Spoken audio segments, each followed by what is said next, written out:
दोस्तों, आप सबका स्वागत है हमारे YouTube channel learning kids TH में। हमारा जो आज का टॉपिक है वो है प्रेपोजिशंस। प्रेपोजिशंस क्या होता है पहले हम ये जानेंगे। तो प्रेपोजिशंस को हम हिंदी में जो है वो क्या कहते हैं, संबंध सूचक अव्यय या फिर पूर्व सर्ग भी कहते हैं। ठीक है, so what is preposition? A preposition is a word that shows the relation between a noun और a pronoun and some other words in a sentence. यानी प्रेपोजिशन जो है ये वो वर्ड्स यानी वो शब्द हैं जो कि नाउन संज्ञा या फिर प्रोनाउन यानी सर्वनाम, ये वो वर्ड्स हैं, वो शब्द हैं जो कि संज्ञा और सर्वनाम के आगे लगकर जो उस सेंटेंस में, जो उस वाक्य में कोई और शब्द हैं, कोई और कर्ता है, उनके साथ उनका संबंध किसी स्थान के, समय के, दिशा या स्थिति के रूप में बताते हैं। उन्हें हम प्रेपोजिशंस कहते हैं। ठीक है, a preposition is placed before a noun और अ प्रोनाउन। मैंने आपको ऑलरेडी बता दिया कि प्रेपोजिशन जो है वो नाउन और प्रोनाउन के पहले लगाया जाता है। नाउन हो गया जैसे कि name of a person, place, animal और अ थिंग, और प्रोनाउन जैसे सर्वनाम ही, शी, इट, दे। ठीक है, इन्हें हम कहते हैं प्रेपोजिशंस। अब उसके बाद जो है आ जाती है प्रेपोजिशन की टाइप्स। हम आज इनकी कुछ मेन टाइप्स जो हैं वही हम पढ़ेंगे। सबसे पहले जो है वो क्या आ जाती है, preposition indicate preposition of place. Place यानी स्थान। ठीक है, वेयर समवन और something is. For example, Nikki is standing against a wall. So look in this sentence, against is a preposition and it indicates where Nikki is. यानी against जो है वो हमें क्या बता रहा है, उस स्थान के बारे में कि निकी जो है वो कहाँ खड़ी है। ठीक है, देन उसके बाद सेकंड जो है फिर आ जाता है हमारे पास preposition of time. When an event happens और हैपेंड, यानी कब वो घटना जो है वो घटी थी। ठीक है, या घटी होगी। For example, Rahul swims on Saturdays. In this sentence on is the preposition and it indicates when an event happens. यानी वो इवेंट जो है वो कब होता है, कब होता है, हर सैटरडे को। राहुल जो है जो स्विमिंग के लिए जाता है वो कब जाता है, हर सैटरडे को। ठीक है, तो ऑन जो है वो हमें क्या बता रहा है, उस इवेंट का टाइम बता रहा है। वो इवेंट जो है वो क्या होता है, हर सैटरडे को है, ये इसका टाइम है। ठीक है, एंड देन थर्ड आ जाता है प्रेपोजिशंस ऑफ डायरेक्शंस और मूवमेंट इन विच समवन और समथिंग कम्स और गोज। यानी प्रेपोजिशन ऑफ डायरेक्शन और मूवमेंट जो है ये वो प्रेपोजिशंस होती है जिसमें कोई भी चीज़ या कोई पर्सन जो है वो कब आता है या कब जाता है, ये हमें वो बताते हैं। For example, Mohit is throwing a ball at her. Mohit is throwing a ball at her. In this sentence at is the preposition. ठीक है, एंड एट जो है वो हमें इसमें क्या बता रहा है, डायरेक्शन के बारे में। Direction in which the ball is throne, यानी ये हमें बता रहा है कि बॉल जो है वो कौन सी डायरेक्शन में फेंकी गई थी। ठीक है, सो नेक्स्ट जो है अब हम क्या करेंगे, ये जो तीनों प्रेपोजिशंस की हमने टाइप्स ली हैं, प्रेपोजिशन ऑफ प्लेस, टाइम और इवेंट। अब हम क्या कहते हैं, प्रेपोजिशन ऑफ डायरेक्शन, इनको हम थोड़ा सा मैंने इलेबोरेट किया है। तो चलिए अब हम इन्हें स्टार्ट करते हैं। सबसे पहले आ जाते हैं प्रेपोजिशन ऑफ प्लेस पे। ठीक है, तो इसको थोड़ा सा समझने के लिए मैंने क्या किया है, थोड़ा एग्जाम्पल जो है मैं आपको समझाऊंगी ताकि आपको ये चीज़ अच्छे से समझ आ जाए। For example, this is the container and this is the ball. Okay, so अब मैं यहाँ पे प्रेपोजिशंस को जो है वो यूज़ करने वाली हूँ ताकि आपको पता चले कि जो प्लेस है वो कहाँ कहाँ, ये एप्पल के, ये सॉरी बॉल की जो प्लेस है वो कहाँ कहाँ हमने रखनी है। सबसे पहले जैसे आ जाएगा, the ball is in the container. The ball is in the container. ठीक है, इन इज़ द प्रेपोजिशन। इन यानी ये जो बॉल है हमें क्या बता रही है, बॉल जो है इस कंटेनर के अंदर है। Next preposition is, the ball is on the container. On यानी ऊपर, बॉल जो है अब इस कंटेनर के ऊपर है। On is the preposition. Then next preposition जो आ जाएगी वो आ जाएगी, the ball is, sorry, the ball is, for example चलिए ले लीजिए, मैं एप्पल ले लेती हूँ। The apple is under the container. ठीक है, the apple is under the container, यानी इस कंटेनर के नीचे है। ठीक है, फिर उसके बाद आ जाते हैं, the apple is behind the container. Behind यानी पीछे। ये जो एप्पल है अब इस कंटेनर के कहाँ है? पीछे, ये इसकी पोजीशन है।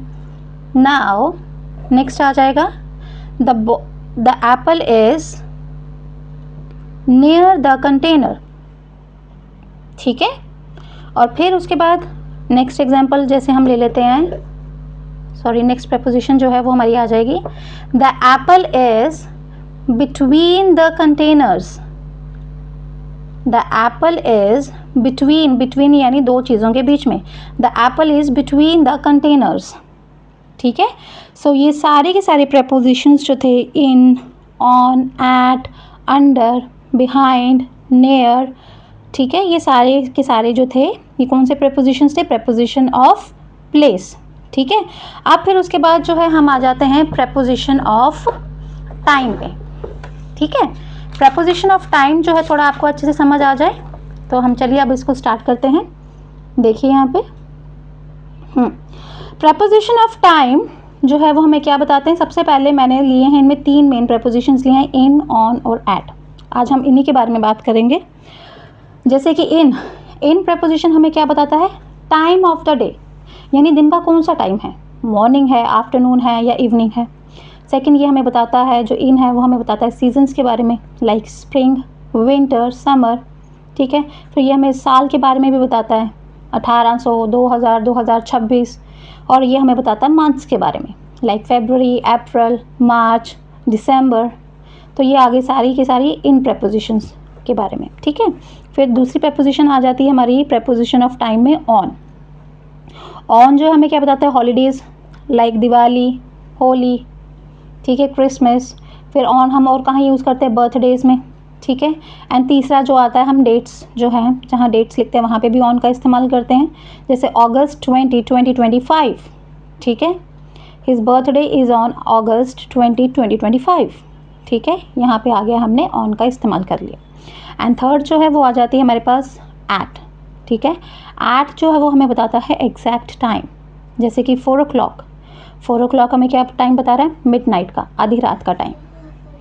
फिर उसके बाद आता है 2:20 PM, ये कौन सा टाइम है? आफ्टरनून का, दोपहर का टाइम है। ठीक है, सो ये प्रपोजिशंस जो थी हमारे पास थी प्रपोजिशन ऑफ टाइम। अब लास्ट प्रपोजिशन जो हमारे पास आ गई वो है प्रपोजिशन ऑफ डायरेक्शन, जिसमें पहली प्रपोजिशन जो हमने ली है टू। टू जो है उसको हम बोलते हैं की और। इसका मतलब है, जैसे कि अब ये एग्जांपल है, ये कैट है और ये जो हाउस है ये इसकी डेस्टिनेशन है।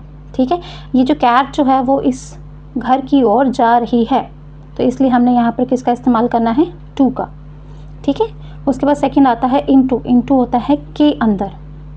फॉर एग्जांपल आप ये पिक्चर देख रहे होंगे, ये रूम है और ये डॉग है, ये इस रूम के अंदर जो है वो भाग रहा है। The dog ran into the room. Into यानी ये जो डॉग है इस कमरे के अंदर, इस कमरे के अंदर जो है वो भाग रहा था। एंड थर्ड हमने एग्जाम्पल प्रपोजिशन जो ली वो ली है टूवर्ड्स। टूवर्ड्स क्या होता है? की तरफ। She walked towards the gate. आपको ये पिक्चर क्लियरली दिख रही है? She is the girl. ठीक है, एंड ये गेट है। ये गर्ल जो है इस गेट की तरफ, टूवर्ड्स यानी की तरफ जा रही है। सो टूवर्ड्स जो है वो यहाँ पर प्रपोजिशन हमने यूज़ किए हैं। सो ये था हमारा आज का प्रपोजिशन का टॉपिक। अब ये थोड़ा अच्छे से रिवाइज हो जाए तो इसलिए अब हम थोड़ी सी इसकी रिवीजन करेंगे। ठीक है, तो चलिए गुरमान आ जाइए बेटा जल्दी से। तो अब हम क्या करेंगे, थोड़े क्वेश्चंस जो हैं वो हम गुरमान से पूछेंगे। ठीक है गुरमान, चलिए स्टार्ट करते हैं। सबसे पहले गुरमान, मैं आपको कुछ फिल इन द ब्लैंक्स दूंगी, आपको उन्हें फिल करना है। ठीक है, प्रपोजिशंस को यूज़ करके। स्टार्ट करें? Okay, now tell me Gurman, the apple is dash the book. Very good. Then the apple is dash the book. Very good. Near यानी पास। Very good. And now the apple is dash the book. जो apple है वो book के कहाँ है? कहाँ पे है? अबव। क्या आएगा? Very good. ठीक है, नाउ नेक्स्ट मैं आपसे पूछूंगी, for example your birthday is dash February 11, 2020। क्या आएगा? ऑन, क्योंकि यहाँ पे ऑन जो है वो क्या इंडिकेट कर रहा है, टाइम, है ना। टाइम बता रहा है कि आपका बर्थडे जो है वो कौन से साल में, कौन से मंथ्स में आता है, और हम ऑन को वहाँ पे यूज़ करते हैं, ठीक है। सो एक एग्जांपल मैं और आपसे पूछती हूँ, ठीक है। फॉर एग्जांपल अगर मैं बोलूँगी एक minute, the train is moving dash the book, very good, the train is moving towards the book, train जो है वो बुक की तरफ जो है वो जा रही है। सो ये थी हमारी आज की प्रेपोजिशन, ठीक है। प्रेपोजिशन की हमने टाइप्स जो हैं उनको आज अच्छे से इलेबोरेट भी किया था। आपको आई होप ये टॉपिक जो है वो अच्छे से समझ भी आ गया होगा, एंड आप लोगों से फिर मिलते हैं नेक्स्ट वीडियो में। Thank you.